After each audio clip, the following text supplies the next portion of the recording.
All right, so today we're going to do a deep dive into something pretty spectacular. Oh, yeah. The I moon. love the moon. Thousands upon thousands of craters, Yeah. some even bigger than Mount Everest. Yeah, that's amazing. So it's easy to kind of look up there and just see this orb in the night sky, but it's so much more than that. Yeah, it really is. The moon is Earth's only natural satellite and Yes. a key player in our planet's systems.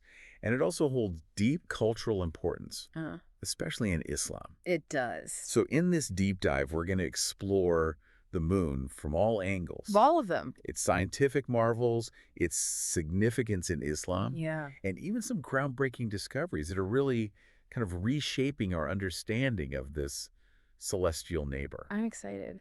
So when we think about the moon, I mean, Well, one of the things that always fascinates me is just like the size, it's yeah, deceiving. We see this small disk in the sky, right. but the moon is actually about 1/4 Well, the size of Earth.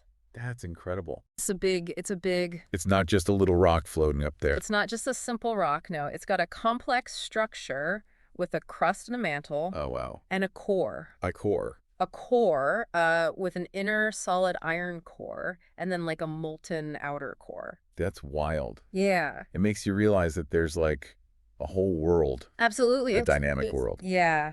Speaking of a dynamic world, let's talk about the orbit a little bit. Okay. It's not just like a perfect circle around Earth. Right. Right. You're absolutely right. No, the moon's orbit is elliptical, Okay. meaning it's slightly oval shaped. Gotcha. And this elliptical path actually leads to variations in the time Oh, interesting. it takes for the moon to complete a full cycle. Okay, so that's where we get the sidereal month and the synodic month, right? Yes? I always get those confused. Yeah, those terms can be a little tricky. Yeah. A sidereal month, which is about 27.32 days, is the time it takes for the moon to complete one orbit around Earth Okay. relative to the stars. So think of it as the moon's true orbital period.